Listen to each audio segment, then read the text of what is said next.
Hai seluruh Jogja. Ya, kita sekarang sudah ada di kantor Bawaslu Provinsi Daerah Istimewa Yogyakarta. Tentunya masih dengan suasana pemilu, jadi kita bakalan kulik lagi informasi tentang pemilu dan setiap tahapannya tuh siapa aja yang terlibat tentunya. Dan kira-kira pelanggaran apa aja ya yang masih sering terjadi di Jogja terkait dengan pemilu. Langsung saja kita masuk cari Ketua Bawaslu Provinsi Daerah Istimewa Yogyakarta. Ayo ikutan.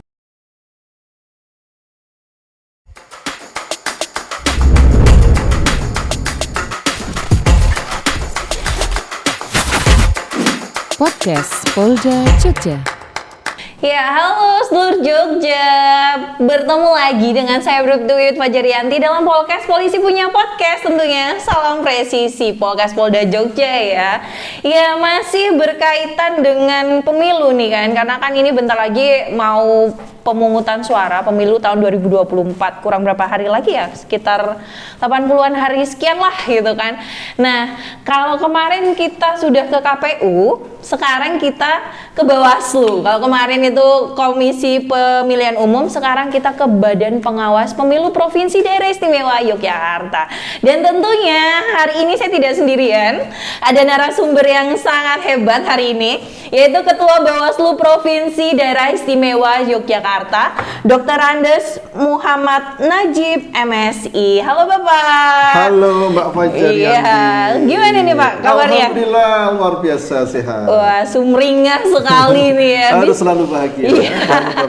Iya, tentunya harus selalu bahagia. Boleh nih Pak disapa dulu sedulur Jogja yang di rumah. Ini kameranya sini dan sini. Halo para sedulur Jogja, mudah-mudahan semuanya sehat dan juga bahagia. Iya, luar biasa nih Pak. Ini mau ngobrol masih tentang pemilu dan perannya Bawaslu di dalam pemilu 2024 ini kan Pak. Oke. Boleh ya Pak ya? Boleh, silakan. Kayak kemarin ini kan kita sudah mengajak sedulur Jogja itu ke KPU. Kayaknya ini kurang afdol, kurang lengkap ya kan, karena pasangannya KPU pasti selalu ada Bawaslu. Iya, tapi sebelumnya kita mau berkenalan dulu dengan Pak Muhammad Najib. Ini saya manggilnya Pak Najib ya? Yes. Pak Najib. Ini kalau di Bawaslu sendiri, orang-orang berpikir Bawaslu itu kerja kasarannya tuh sibuk kalau pas lagi pemilu aja. Itu sebenarnya kayak gimana sih Pak kalau tugas sehari-harinya Bawaslu? Iya, namanya juga pengawas pemilu. Kalau pemilunya nggak ada yang diawasi. Oh gitu. Tapi kalau pilkada kayak gitu Pak? Tetap itu menjadi bagian dari pengawasan pemilu. Oke. Karena meskipun bukan rezim pemilu, pilkada dikelola seperti pemilu. Dan pelaksanaan juga sama. Dilaksanakan oleh KPU, diawasi oleh Bawaslu. Oke, berarti selalu berdampingan ya antara KPU dan Bawaslu. Iya, karena apa, kita ini lembaga yang lihat dalam undang-undang yang sama. Satu kesatuan fungsi. Iya. Jadi kalau kita baca Undang-Undang Dasar pasal 22 huruf E, pemilu itu kan diselenggarakan oleh sebuah lembaga yang bernama Komisi Pemilihan Umum dalam tanda petik huruf kecil ya. Iya. Suatu lembaga, sehingga itu maknanya adalah tidak kemudian otomatis KPU yang kita kenal, namun sekaligus di dalamnya ada Bawaslu, ada juga Dewan Kehormatan Penyelenggara Pemilu. Oke, berarti itu bisa dibilang panitia atau penyelenggara pemilu itu ada KPU, Bawaslu, dan DKPP. Yes. Oh, ya. Ya, tripartit ya, 3 lembaga yang itu atas perintah undang-undang untuk melaksanakan dan mengawal pelaksanaan pemilu di Indonesia. Oke. Lalu kemudian untuk menjadi seorang anggota Bawaslu atau menjadi bagian dari Bawaslu sendiri itu, untuk proses rekrutmennya ini kayak gimana sih Pak? Maksudnya apakah diambil dari pendaftaran masyarakat umum atau memang diambil dari mungkin rekan-rekan yang sudah tergabung di di pemilu kayak gitu, di panitia pemilu? Prosesnya lewat seleksi. Oh, seleksi. Terbuka, ya. Oh, seleksi terbuka ya Pak ya. Tentu saja kalau mereka sudah pernah jadi penyelenggara, misalnya di Bawaslu di kabupaten, atau pernah menjadi anggota KPU di kabupaten, di provinsi, ya dia punya basic pengalaman, pasti ya potensi keterpilihannya juga tinggi ya. Oh, jadi dilihat pengalaman kerjanya ya. Penting, pemahaman juga penting. Meskipun juga kalau kami melihat ini kan segmen pegiat pemilu itu kan sangat terbatas ya, sehingga banyak orang yang dulunya di KPU sekarang di Bawaslu atau sebaliknya. Saya itu dulu juga komisioner KPU provinsi ya. Oh gitu Pak. Sempat 2 periode di KPU provinsi sejak KPU hadir di periode pertama tahun 2003. Wah berarti udah senior, udah hafal banget tentang sebelum pemilu berarti ya. Iya tapi harus ingat pemilu kita kan pemilu yang terus-menerus berubah. Iya betul, dinamis ya Pak ya. Bukan berarti kemudian nggak belajar lagi tidak, karena selalu ada update terkait dengan aturan main. Iya, wah luar biasa sekali nih. Lalu kalau kemarin itu waktu sama Pak Ketua Pak KPU Pak Sidki itu, beliau menyampaikan kalau ada masa jabatannya untuk di KPU. 5 tahun. Bagaimana dengan Bawaslu? Sama 5 tahun, di KPU juga 5 tahun. Bisa dipilih kembali untuk 1 periode berikutnya dalam posisi yang sama, artinya dalam level yang sama. Oh, berarti mirip-mirip ya Pak? Iya, misalnya kalau sudah 2 periode di Bawaslu Kabupaten misalnya, pilihannya pindah kelas atau naik kelas. Pindah kelas mana? Kelas di KPU. 2 periode di Bawaslu pindah di KPU Kabupaten. Gitu. Atau naik kelas ke provinsi. Oh begitu ya ini sesuatu hal yang baru loh. Kan selama ini ngertinya ya Bawaslu ngertinya ya mengawasi pemilu aja, tapi banyak yang masih awam tentang struktur organisasi di dalamnya dan bagaimana cara perekrutannya, karena yakin tuh pasti di luar sana yang juga ada pengen ini. Komisionernya saja ya. Oh gitu Pak. Kalau yang ini jajaran sekretariat ya itu adalah staf yang ASN yang permanen. Begitu. Sebagian besar mereka adalah ASN organik direkrut oleh Bawaslu sendiri untuk bekerja di Bawaslu. Tentu memungkinkan mereka juga untuk mutasi ya. Iya. Karena ini lembaga yang bersifat nasional. Iya. Betul. Wah luar biasa. Langsung kalau kemarin ini Kalau ini Bapak orang Jogja asli atau bagaimana? Asli dari Pati saya. Oh, dari Pati gitu. Tapi pindah ke Jogja ini. Di Jogja sejak kuliah. Udah jadi orang Jogja berarti udah lama. Sudah lama saya, lebih lama di Jogja daripada di Pati. Iya, baik. Langsung kita masuk ke bagian pemilu nih Pak. Ya, kan kayaknya sudah berkenalan lah dengan Bapak kan, dengan Bawaslu pun juga kan. Nah, sekarang kita masuk ke bagian pemilu. Pemilu kurang dari 3 bulan lagi ya Pak ya, kita pemilu tanggal 14 Februari 2024. Seberapa persen? Kurang dari 3 bulan. Iya, kurang dari 3 bulan ya Pak ya. Iya. Berapa persen kesiapan dari Bawaslu sendiri dalam proses pemilu nih? Iya, kalau ditekan persentase ya kami ini yakin sudah 90% kita siap untuk mengawasi. Karena sebagian sudah kita awasi, sebagian kita dalam konteks sedang konsolidasi maksimal untuk persiapan pengawasan. Karena pemilu itu jantungnya di pungut hitung. Kemudian ada tahapan kampanye yang kemudian punya pengaruh besar untuk pemenangan pemilu. Di situ juga potensi pelanggarannya tinggi. Jadi bisa dikatakan begini, pemilu kita itu elemen yang cukup vital ya kalau dalam organ tubuh itu. Yang pertama adalah tahapan terkait dengan soal pungut hitung. Yang kedua tahapan kampanye. Kenapa begitu? Karena itu tahapan yang kemudian sangat masif melibatkan banyak tidak hanya peserta, namun juga masyarakat yang ingin memilih, masyarakat yang ingin memenangkan partainya, calonnya itu menang.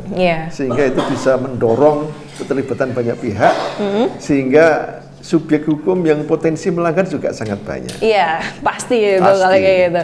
Lalu kalau Mame, berarti itu artinya Bawaslu itu selalu ada di setiap tahapan pemilu ya Pak? Pasti. Karena Pak, pemilu kita ini pemilu yang kemudian masih rentan terjadinya pelanggaran. Jadi harus dilihat konteksnya begini Mbak Fajar ya. Kenapa Bawaslu hadir? Itu karena dianggap pemilu kita ini masih rawan dengan pelanggaran. Kalau boleh tahu pelanggaran apa yang paling sering terjadi? Berkaca dari pemilu tahun 2014, 2019 gitu. Jadi ada pelanggaran yang orang bilang itu pelanggaran ringan tapi jumlahnya banyak. Oh, berarti pelanggaran kecil-kecil tapi banyak ya? Banyak. Tapi pelanggaran yang sangat berat biasanya jumlahnya sangat kecil. Seperti ikan lah. Ikan di laut itu yang paling banyak pasti ikan yang kecil-kecil. Yang besar-besar ada tapi nggak banyak. Iya, cuma sedikit. Pelanggaran pemilu juga sama. Kenapa yang kecil-kecil banyak? Karena pelakunya sangat banyak sekali. Iya, tentu itu pastinya. Yang sangat banyak itu kan orang bisa melihat itu kan alat peraga sosialisasi. Itu memang ada aturannya itu, Pak? Prinsip begini, yang namanya kampanye itu diatur oleh jadwal tahapan. Oh, oke. Problemnya sekarang ini kita sudah punya parpol peserta pemilu, sudah ada calon anggota DPR, DPRD dan DPD, sudah jadi subjek hukum dia. Artinya kalau dia mau kampanye, ya nunggu waktu, tunggu tanggal 28 November nanti. Hanya masalahnya, karena kampanye kita itu kan dibatasi waktu ya. Dulu kampanye hampir 7 bulan. Iya, lama. Sekarang hanya diperpendek 75 hari. Iya, 75 hari. Hingga hampir sepertiganya dari sebelumnya. Konsekuensinya apa? Konsekuensinya itu mendorong orang kemudian melakukan aktivitas seperti kampanye sebelum ada masa kampanye. Orang bisa mengatakan curi start kampanye. Tapi memang undang-undang kita nggak antisipatif. Ketika KPU kemudian memperpendek jadwal kampanye, tidak diikuti oleh regulasi yang mengantisipasi terkait dengan potensi adanya pelanggaran seperti itu. Iya. Terus lalu terkait dengan kampanye lewat media online atau medsos kayak gitu, Pak. Kan ini saya sering juga melihat orang yang para caleg atau calon ini dia kadang sudah start curi duluan gitu. Iya. Jadi kayak seolah-olah kalau mulai dari pengertian kampanye sendiri kan menyampaikan visi misi dan citranya juga kan, Pak. Nah, tapi itu seperti biar dia dikenal gitu. Itu bagaimana itu, Pak, mengantisipasinya tuh? Kalau kita melihat dari sisi regulasi, mestinya masing-masing peserta pemilu itu bisa melakukan kampanye di media sosial melalui akun yang dia daftarkan ke KPU. Hanya masalahnya pengetahuan yang kita amati selama ini di pemilu yang lalu, karena sekarang belum masa kampanye. Akun-akun yang aktif dipakai kampanye itu bukan akun resmi oleh peserta pemilu. Bisa simpatisan atau apa ya? Iya, justru yang konten yang bikin mungkin bukan calon, bukan parpol, tapi mereka yang mendukung agar calonnya menang. Betul. Atau bisa jadi orang lain yang disuruh untuk memproduk konten itu, dan dia juga yang kemudian melakukan upaya untuk menyebarkan begitu, sehingga mereka tidak bisa dijerat oleh hukum karena mereka bukan subjek hukum. Begitu ya. Karena kan kampanye itu terikat dengan subjek hukum kan. Mereka harus kemudian peserta pemilu atau tim kampanye atau pelaksana kampanye. Paham. Oke. Berarti ini ya, Pak ya, harus lebih jeli, lebih ini lagi ya, kita lebih kayak. Iya. Jadi ini ada yang disebut dengan bolong-bolongnya regulasi. Iya. Harus pinter-pinter mencari ini lagi, lebih pinter mencari celahnya mereka gitu ya, Pak. Lebih bahaya lagi kalau kemudian yang beredar adalah hoax dan itu kan mestinya dalam konteks itu ya sudah berlaku undang-undang ITE ya. Dan itu di luar kompetensi kami untuk menindak pelanggaran seperti itu. Lalu bagaimana mekanisme kerja Bawaslu nih, Pak, dalam penegakan hukum pada pemilu 2024 ini? Pasti apapun pelanggarannya, itu pintu masuknya lewat Bawaslu. Laporannya di Bawaslu. Kemudian bisa lewat temuan, bisa lewat laporan. Ada 2 pintu yang itu menjadi pintu masuk kita untuk kemudian menindak pelanggaran. Kalau laporan itu bagaimana ininya? Laporan dari masyarakat. Masyarakat yang menemukan indikasi pelanggaran, kemudian bisa melaporkan kepada Bawaslu. Memang laporan ini butuh effort yang besar ya, karena harus ketika orang jadi pelapor, konsekuensinya harus mau bersedia untuk kemudian diklarifikasi. Mereka harus menyediakan waktunya, kesempatannya, dan juga mungkin ada risiko yang bisa dihadapi ya. Itu kalau pelaporan itu harus datang ke Bawaslu sendiri atau bisa melalui WhatsApp atau nomor telepon gitu, Pak? Kalau laporan itu memang harus ada 2 cara ya, konvensional lewat datang sendiri. Tapi Bawaslu sudah menyiapkan yang disebut dengan aplikasi Sigap Lapor namanya. Ada aplikasinya. Atau cara yang lain bisa ditempuh dengan cara menyampaikan informasi awal. Kan ternyata banyak masyarakat ini nggak mau jadi pelapor karena ribet, karena berisiko. Tapi dia tahu ada indikasi pelanggaran. Nah, itu maka indikasi itu silakan disampaikan kepada Bawaslu agar kemudian Bawaslu akan melakukan penelusuran di lapangan. Sehingga itu tidak jadi laporan, tapi jadi temuannya Bawaslu atas informasi awal dari masyarakat itu. Tuh berarti sedulur Jogja nih, kalau mamanya di sekitar sedulur-sedulur Jogja, kira-kiranya wah ini kok ada kayaknya dicurigai ada pelanggaran nih, bisa dilaporkan ke Bawaslu, nanti Bawaslu bisa langsung mencari tahu sendiri ya Pak, ya, menyelidik lebih lanjut. Kalau di kepolisian kan ada itu kan. Laporan awal ya. Iya, polisi itu punya apa namanya itu yang 110 itu. Oh iya, call center Pak. Call center kan. Iya. Jadi masyarakat kalau ada menemukan indikasi kejahatan kan bisa lewat call center itu. Iya, kalau di Bawaslu. Kemudian polisi yang datang ke situ untuk kemudian melakukan penelusuran kan. Sama Bawaslu juga begitu. Karena pentingnya adalah ingin memudahkan masyarakat. Iya, tentu. Ya, masa mau membantu masih dipersulit ya Pak ya? Karena dalam konteks laporan itu kan butuh kecepatan. Iya, betul. Daripada kemudian kita memberatkan masyarakat untuk kemudian tahu faktanya seperti apa, menemukan buktinya, menemukan saksinya, itu tidak mudah. Maka begitu ada informasi dari masyarakat, kita akan kondisikan ada pengawas yang datang ke situ untuk melakukan penelusuran. Nih Pak, pertanyaan selanjutnya, susah nggak sih Pak menemukan kesadaran masyarakat tentang oh ini loh ada pelanggaran dan membuat mereka tuh terdorong untuk melaporkannya? Karena kan saya di desa di sekitar lingkungan rumah gitu sering ada yang lihat banyak yang bilang oh ini dikasih duit, ini politik uang. Ya, money politik, tahu kalau itu tuh salah, tapi ya udahlah diterima aja kan karena dikasih uang gitu. Tapi juga ada yang mungkin beberapa yang tidak kok gini sih. Nah, tapi mereka masih kayak aku harus ngapain kayak gitu. Iya, pada umumnya masyarakat kita memang masih permisif ya. Iya. Di Jogja ini sudah ada 83 yang disebut dengan desa anti politik uang. Oh, ada Pak. Ada. Itu meskipun masih dalam posisi rintisan ya. Tentu dari 83 itu juga kondisinya berbeda-beda. Ada beberapa desa yang sudah settle, sudah ada peraturan lurah desanya terkait dengan soal anti politik uang. Tapi juga masih ada beberapa di antaranya yang masih belum tertata dengan baik programnya, begitu kira-kira ya. Tapi DIY terdepan dalam konteks desa anti politik uang ini. Berarti udah upaya kalau dilihat dari jumlahnya ya masih lebih banyak yang belum deklarasi di sana. Tapi seenggaknya kan ada dari sudah ada mulai kesadarannya masyarakat gitu Pak, terutama yang di masyarakat yang agak desa gitu loh Pak, itu sangat sering dan saya sering banget nemuin itu kayak gitu. Karena kan pemilu itu gini Mbak, wajar ya, pemilu itu kan one person one vote and one value. OVOV ya. Sehingga nilai seorang profesor sama dengan yang buta huruf, nilai seorang konglomerat sama dengan yang jelata, itu kira-kira ya. Dan dalam beberapa riset itu membuktikan masyarakat yang secara ekonomi, struktur sosial ekonomi itu lemah, itu rentan untuk politik uang. Betul banget itu Pak.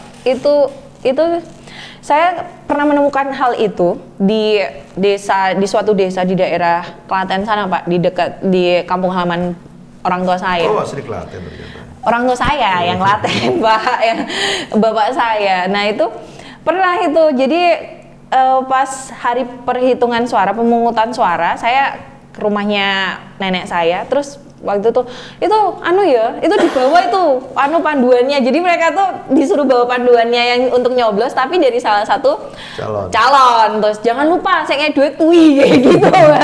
Jadi kalau mau ini loh, itu waktu itu saya masih SMA, masih berpikirannya masih idealis dan alhamdulillah sampai sekarang juga.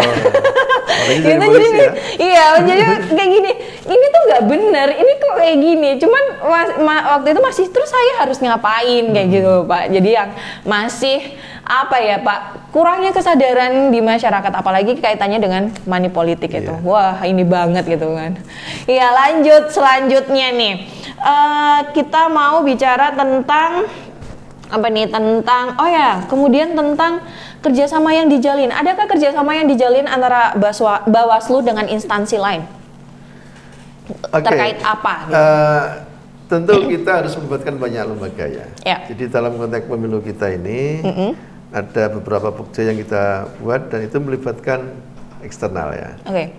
Eksternalnya itu dari mana aja kalau boleh tahu? Misalnya ini ada Pokja terkait netralitas ASN TNI Polri ya. Oke, ya ini bagian polisi dan TNI juga nih kayak gini nih. Ya, dalam konteks ini kita melibatkan dari Pemda, yaitu dari PKD dan juga dari Sekda. Oke. Karena yang punya banyak ASN, kemudian juga dari Polda DIY pasti, dari Korem, bahkan juga dari ini Angkatan Udara dan juga Angkatan Laut ya. Laut itu juga ya kita libatkan juga. Dari Ombudsman, dari ORI juga ada. Jadi lembaga-lembaga yang selama ini concern di isu itu dan setidaknya juga punya anggota yang dilarang untuk terlibat dalam konteks pemilu, kita libatkan sebagai bagian dari Pokja itu. Kemudian yang berikutnya ada juga Pokja kampanye. Itu apa itu kalau Pokja kampanye? Ya kaitannya dengan soal peningkatan efektivitas pengawasan kampanye. Ya, kita libatkan Satpol PP misalnya, Polda DIY juga terlibat, Kejaksaan Tinggi terlibat, Binda terlibat juga, ada Korem, ada Dishub, BD, Kesbangpol, KPU DIY, dan juga KPID DIY kita libatkan. Jadi lembaga-lembaga yang ada kaitannya dengan soal pengawasan kampanye, itu kita libatkan. Ada juga Pokja isu-isu negatif. Jadi DIY ini ranking 3 secara nasional terkait dengan soal kerawanan dari yang disebut dengan hoax dan ujaran kebencian. Itu bidangnya Pak Nafi itu di situ tuh. Ikut bertanggung jawab Pak Nafi. Iya, gitu. Lembaga yang kita libatkan adalah Kominfo, pasti, polisi karena punya cyber ya. Iya, sibernya. Kemudian juga ada Kejati, ada Binda, Kesbangpol, KPU juga kita libatkan, ada Big Data dari Departemen Politik Pemerintahan UGM dan juga dari Mafindo. Banyak ya Pak ya, karena memang kerjasamanya. Kita ini merasa nggak cukup mampu untuk sendiri. Tapi harus kolaborasi, harus bersinergi dengan lembaga lain. Pemilu itu harus kita kepung bersama-sama. Terkait soal pengawasannya, terkait soal pencegahan pelanggarannya. Jadi bicara soal keputusan pemilu, kita ini nggak bisa menggantungkan hanya pada Bawaslu saja, hanya pada KPU saja. Tapi para pihak terkait itu harus mengambil peran, harus berkontribusi agar setidaknya DIY ini pemilunya berjalan dengan aman, tertib, sukses dan berintegritas. Dan lancar tuh. Itu tadi tuh. Jadi rekan-rekan nih, sedulur-sedulur Jogja semuanya juga, Bawaslu itu tidak bisa sendiri dalam melakukan pengawasan terhadap setiap tahapan pemilu. Apalagi pas pemungutan suara itu tidak mungkin mau sendirian mengawasinya. Nah, untuk itu dimohon partisipasinya nih Pak sedulur-sedulur Jogja nih. Ayo kalau mamanya ada kira-kira menemukan sesuatu hal yang dicurigai itu melanggar melanggar tahapan atau melanggar pemilu, bisa langsung kasih laporan ke Bawaslu nih, bisa lewat telepon tadi itu ya Pak ya. Iya. Lalu kemudian terkait tadi ini pertanyaan titipan ini ya. Apa itu? Terkait tentang pemantau pemilu independen gitu. Kalau dulu di zaman reformasi itu ada, kalau sekarang bagaimana nih Pak? Yang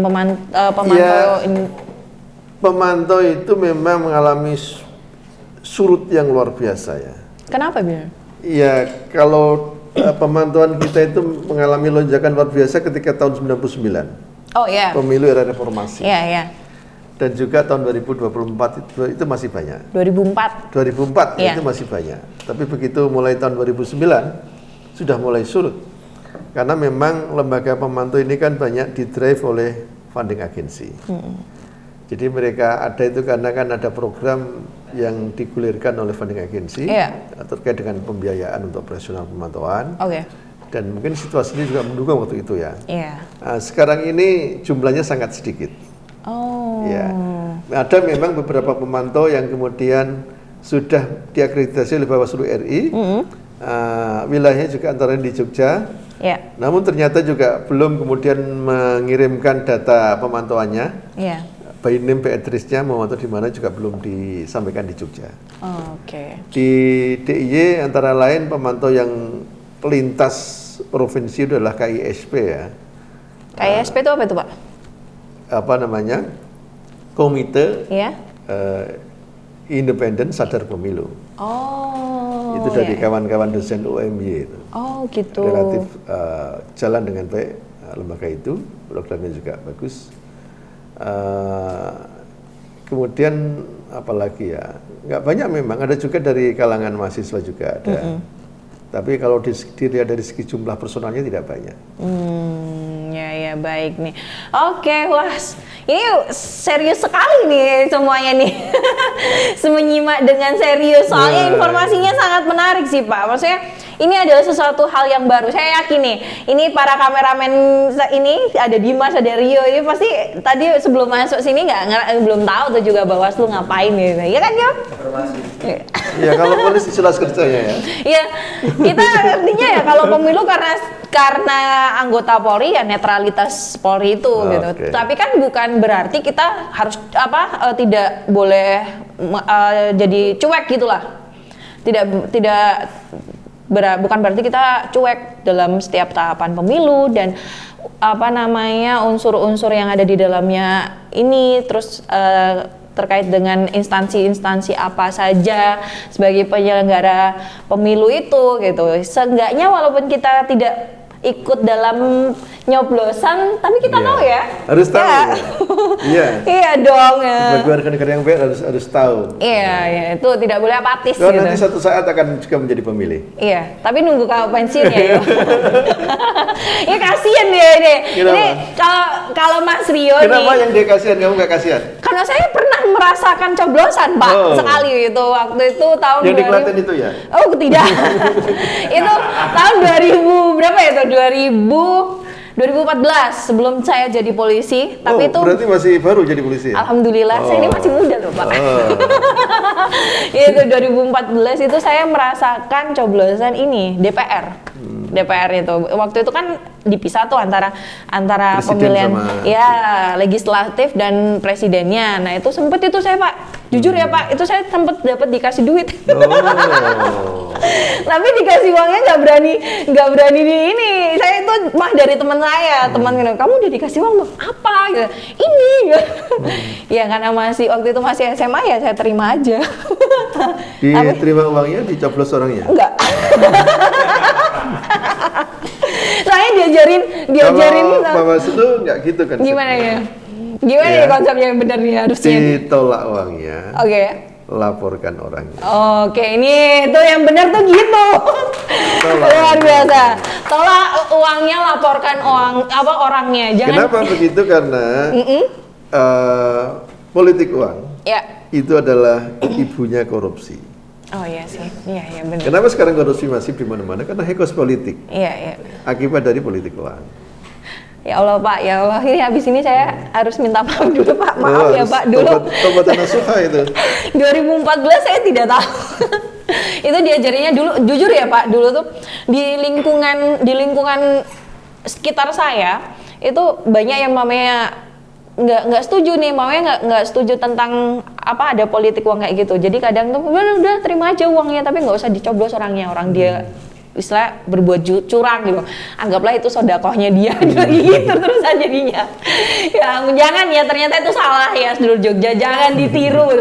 Tolak uangnya, laporkan orangnya, tuh yang bener itu tuh ya. Baik, oke, yang paling terakhir sekali nih, mungkin ada pesan-pesannya. Harus ada pesan-pesannya dari Pak Najib kepada seluruh Jogja, sebagai masyarakat Jogja semuanya terkait tentang pemilu dan pengawasan pemilu. Terima kasih. Saya Muhammad Najib, Ketua Bawaslu DIY, menghimbau kepada masyarakat untuk ikut turut serta mencegah terjadinya pelanggaran pemilu di DIY. Ikut juga mengawasi proses tahapan pemilu agar kita bisa bersama-sama menutup terjadinya potensi pelanggaran pemilu DIY. Namun dalam hal Anda menemukan indikasi pelanggaran pemilu, mohon untuk dilaporkan ke Bawaslu. Terima kasih. Dua hal yang itu menjadi potensi pelanggaran tinggi di DIY. Yang pertama terkait dengan soal politik uang. Politik uang adalah ibu dari korupsi. Karena itu kalau Anda semuanya menemukan indikasi politik uang, tolak uangnya, laporkan orangnya. Satu hal lagi terkait dengan soal hoax dan ujaran kebencian. DIY ini rawan nomor 3 paling tinggi terkait dengan soal penyebaran isu-isu negatif yang menyangkut soal hoax dan ujaran kebencian. Karena itu kami mengajak kepada masyarakat Jogja untuk tidak mudah men-share informasi yang tidak terjamin kebenarannya. Harus Anda lakukan saring sebelum sharing. Kalaupun Anda menemukan informasi yang benar tapi nggak ada manfaatnya, juga sebaiknya tidak di-share. Kita harus bersama-sama menciptakan kondisi pemilu yang kondusif di DIY ini, termasuk antara lewat media sosial. Terima kasih. Wah, luar biasa sekali. Oke, terima kasih banyak Pak Najib atas waktunya hari ini, ilmunya dingin. Ya dingin soalnya ini masalah pemilu ini riskan ini. Jujur nih Pak, sebelum podcast ini Pak, saya baca undang-undang loh Pak. Tentang pemilu itu. Jadi ya ada hikmahnya juga, jadi saya lebih tahu lagi gitu ya. Oke, terima kasih Pak Najib informasinya. Sama-sama. Dan seluruh Jogja, terima kasih banyak sudah menyaksikan podcast hari ini dengan Bawaslu Provinsi Daerah Istimewa Yogyakarta dengan Ketua Bawaslu Provinsi Daerah Istimewa Yogyakarta, Dr. Andes Muhammad Najib MSI. Kira-kira next siapa lagi yang bakalan kita wawancarai, kita tanyai, dan mungkin kita sedikit roasting kali ya. Baik, sampai ketemu di podcast selanjutnya. Terima kasih. Dah.